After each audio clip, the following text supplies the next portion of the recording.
an arid province in the heart of Afghanistan.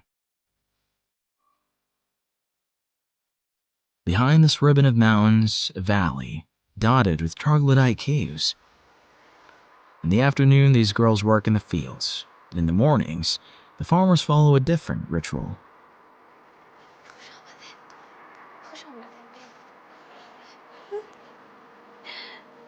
They go to school, a secret school. In Afghanistan, girls are not allowed to go to school after primary school.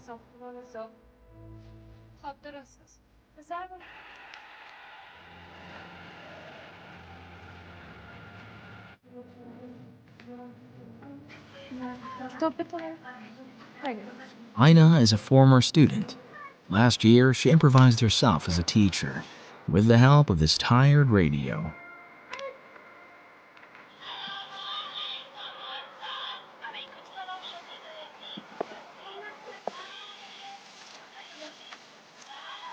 Every day, this frequency broadcasts middle and high school programs for the nearly 3 million Afghan women deprived of an education of subjects such as geography, maths, and English. As you all know, you listen to Radio Begum's educational program. I'm Shalom Masood, your English teacher. Okay.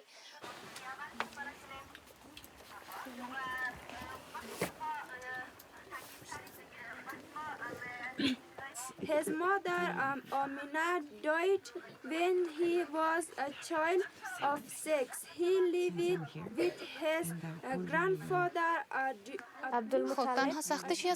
The challenge for me is that radio lessons last an hour, and listening to an hour without interruption is very long, nearly impossible.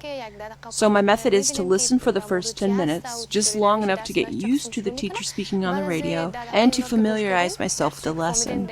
Once we've listened to the beginning of the lesson, I turn off the radio and start my own class.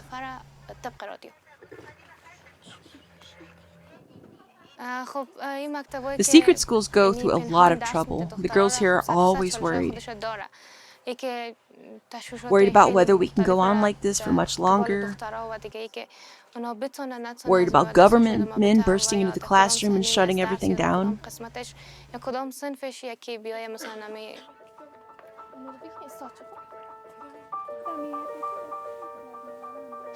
Did you understand today's lesson? Yes. Do you have any questions? No. Okay, for tomorrow's homework, you'll have to study the proverbs from the lesson. All right then. Great, that's enough for today. You can all go now. Bye, everyone. Goodbye, teacher.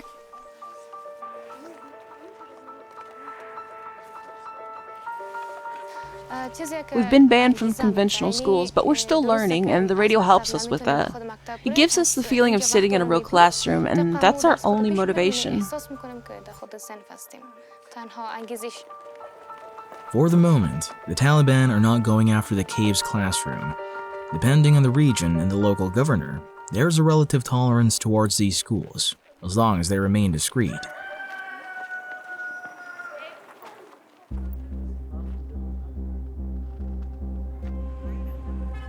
Since their return to power on the 15th of August 2021, the fundamentalists have multiplied the restrictions. Afghan women still have access to a small number of jobs, like journalism, but under very strict conditions. Some media are resisting, including Begum Educational Radio, targeting secret schools.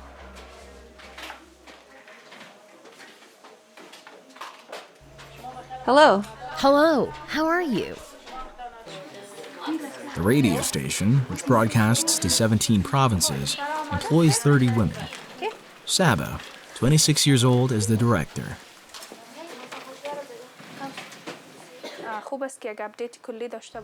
Even if everyone is already at her post, today I need you to give me an update on your task this week. We have our special edition on malnutrition ready, and the report too. We can broadcast it. As for the rest, we're still waiting for your approval. We have received fewer inquiries from our local correspondents in Herat because they have had so many problems since the earthquake. They've lost people close to them, which is why they've sent us fewer reports. Young women work as reporters, radio commentators, or teachers. For you in the Western world, this might seem like normality, but for me and for us, this is extraordinary. We are no longer suffering from the isolation curse, which is the case for almost every other woman in Afghanistan. And do the boys still call a lot? Yes, they do call. They want to recite poems, but as soon as we hear their voice, we hang up. Especially for you. Journalists hang up on male listeners because Taliban law requires them to. Among other restrictions, they're also not allowed to play music or laugh on air.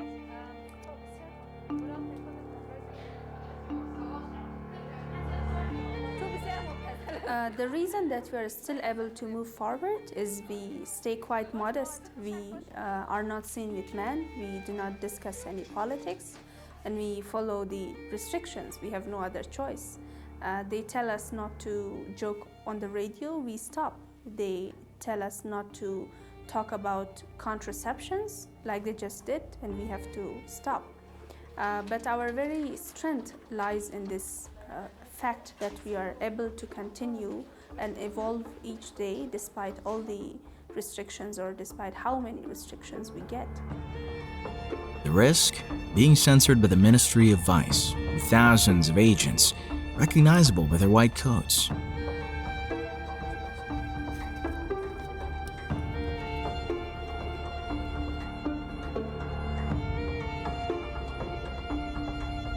So with each program, the girls follow the rules. The only thing that counts is the information that they give. Like here, in the health advice program. The correct interval between 2 pregnancies is 3 to 5 years for the mother, so that her body can recover. Or here, in the socioeconomic program, which features women in precarious situations. Sister, tell us about your financial problems at home. The objective, maintaining this program at all costs. As the director of a religious show, Hele, a doctoral student in Islamic science, knows that she's under particular scrutiny. Today on our program, we will talk about the place of women in religion and the role that Islam wants for them. We will receive a call, and after the call, we will continue our discussion on the subject. Good morning. Good morning. Hello, dear sister. Welcome to the show. Hello, Ale. Thank you for your show. Your voice has become so familiar to me on the radio that I feel like I know you and I feel less alone. I wanted to know, in my town of Kandahar, women no longer work, or only in sewing or in hospitals. Do you think that Islam only allows us to do these jobs? Listen, nowhere in Islam is it written that women must not work. In fact, the Quran even says that we must work very hard.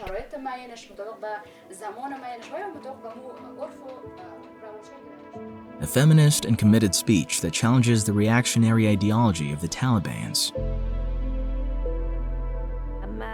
As I have a religious program, I know that it can be listened to by the government, that it can be censored, but I'm not afraid because I trust my knowledge. It is my duty, now more than ever, to explain to all the women in the country that, whatever they hear, our Quran is not against them.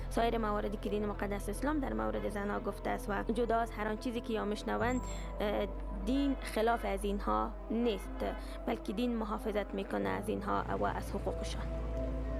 Since the Taliban took over the country, nearly 1 woman in 3 has been deprived of her job or expelled from university. This exclusion has already cost the country $2 billion, according to the UN, something that Karima, Eli's little sister, has also suffered. Karima, help me.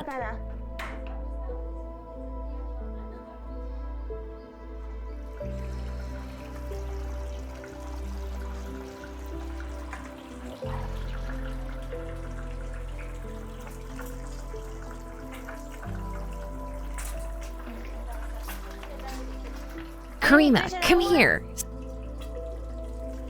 See if it's all right like this. What's hard is seeing my sister like this. She only had 1 semester left to complete this university degree. She was studying medicine, and it took her 7 years to get her degree. She studied for 6 years, and then university closed. It's very sad. To prevent all these skills from disappearing, online courses have emerged for Afghan women in almost all university disciplines. So what are you going to do today? There's no class today, so I thought I'd go over my lessons and vocabulary for the week. You've only got 1 more semester to go, haven't you? So work hard at home. You can do it. That's what I do. She has her whole life ahead of her. That's what my father and I are always telling her. When you're oppressed, you try to get out. As an Afghan girl, I have faith. I have faith in all the girls of my country. I know they will continue to resist.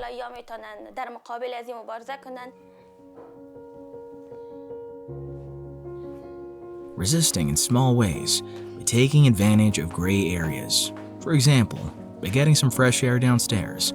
The Taliban prohibit women from walking in public parks, but not in the street. Ah, great. It's so busy.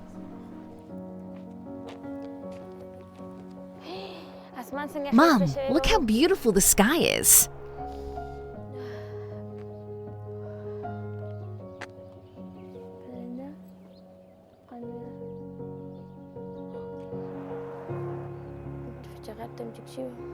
There are women walking over there, too.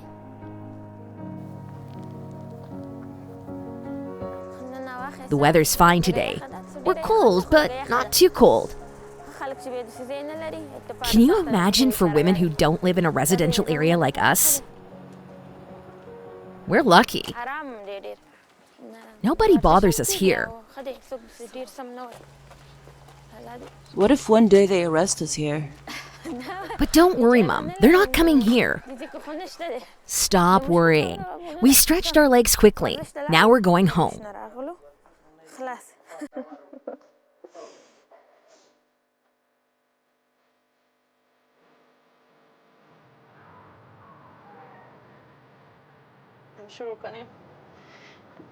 Let's get started. We're going to sit cross-legged, try to sit relaxed and calm. Saba, the director, and Zara, one of Radio Begum's reporters, also start their day with resilience.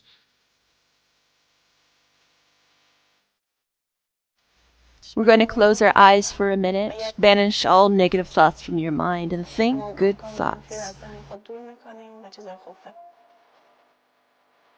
The Taliban ban women from gyms, so they take their yoga classes on the roof.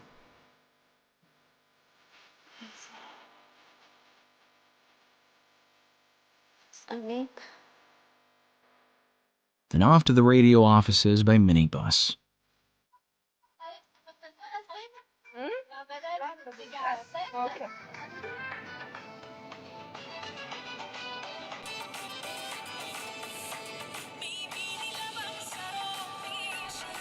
Be careful.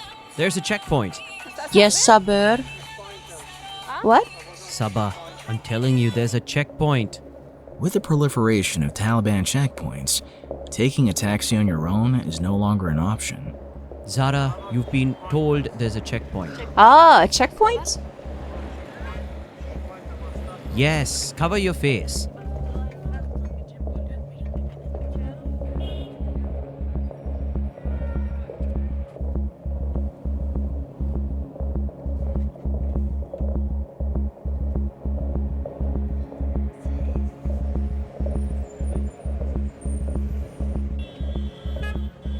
Is that okay?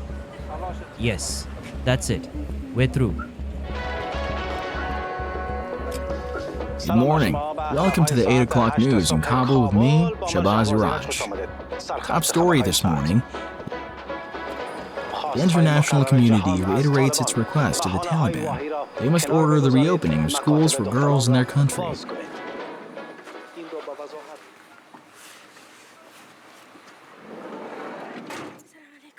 Hello. Hello.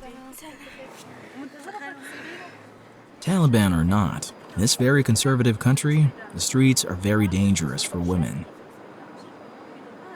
While I was waiting for you, some cars honked at us, and their drivers asked me to follow them. I told them no and to leave me alone. Well, the guys kept coming and harassing me, and I kept telling them to go away. Leave me alone. I'm not coming. I ended up getting really angry. I tell you, men really don't know how to behave.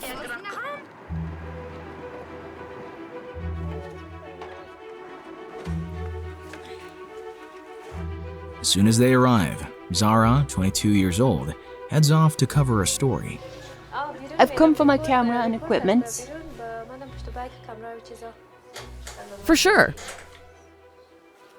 I'm a reporter here and I get all my strength from this work. This is a good one. It gives me the feeling that I'm doing something good for other women. I see the women I report on looking at me and I feel they want to be inspired by me.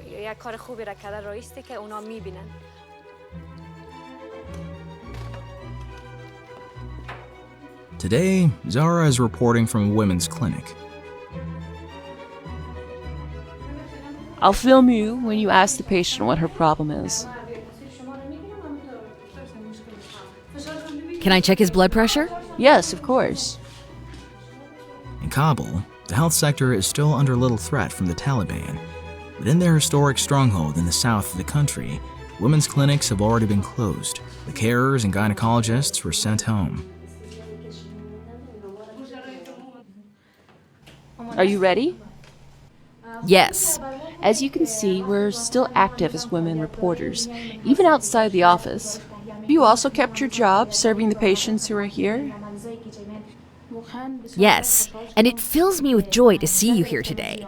I can see that our sisters are resisting and making progress. Here, for example, interns are given ultrasound lessons. And all our students are women. As all the universities are closed, they can't improve there, so we train them here.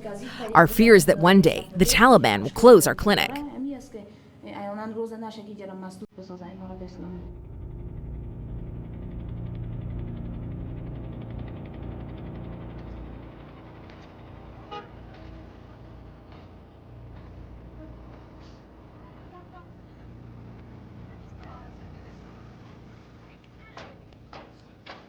Zara's videos feed Radio Begum's social networks. Even after work, the reporter continues to tell the story of her country. Every week, she posts stories on her socials, like a journal of the new Taliban state. My colleagues Ilya and Saba and I have come to this beauty salon to get some energy. Because it's the last day before they're all banned. The following day, all the country's beauty salons were closed. Tens of thousands of beauticians out of work, and Afghan women are losing one of the last refuges where they can meet other women.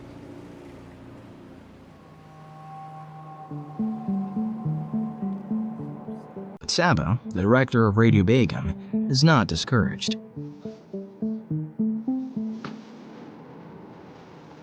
With LA, she embarked on a trip to the Bamiyan province to check out the local radio equipment.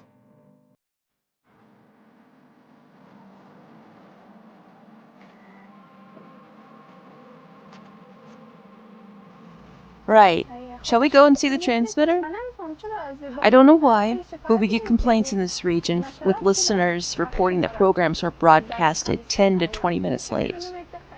I want to see. The antenna is here. Women have deployed so many resources and skills to their own rescue. We are learning to do things on our own, and we are becoming the best version of ourselves. Women are no longer allowed working with men, and that's why they are learning and doing their part of the job as well on their own. Halit, please put the phone next to your ear. Turn on the radio and check that the broadcast is not out of sync. Okay, I'll check it out straight away. Don't hang up so I can hear too. Okay. I'll increase the volume. Yes, that's the religious program there?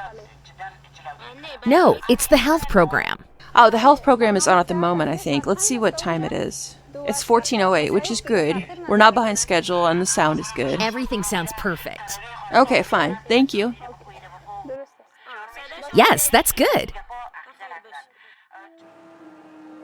The antenna is what, 15 meters high? If we want to make it even bigger, is that possible?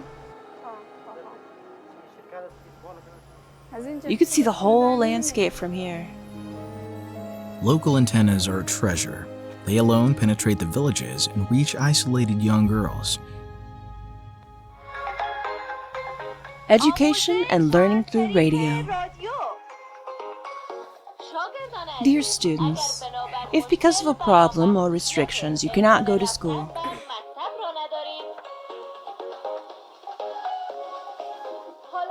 you can now follow your schooling thanks to our textbook-based apprenticeships on Radio Begum.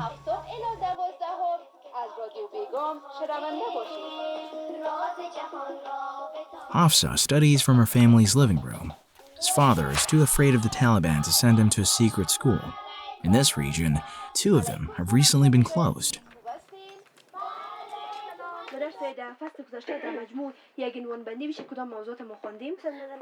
Today we're going to finish the last chapter of biology and review its main points. My favorite subject to listen to on Radio Begum is history lessons. I love learning about the history of our country's kings and presidents and learning about their reigns from the past to the present. I really enjoy it. My dream before was to become a highly educated person and to serve my country.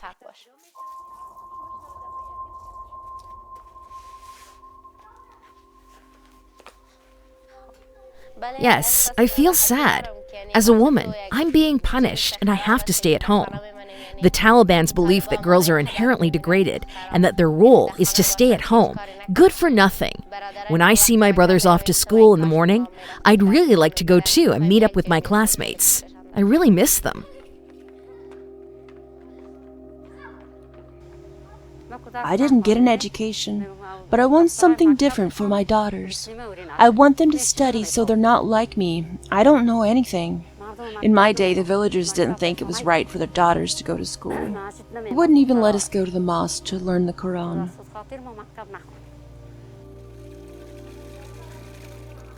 Because of isolation, the psychological distress of Afghan women is exploding. According to health NGOs, 80% of current suicides are women.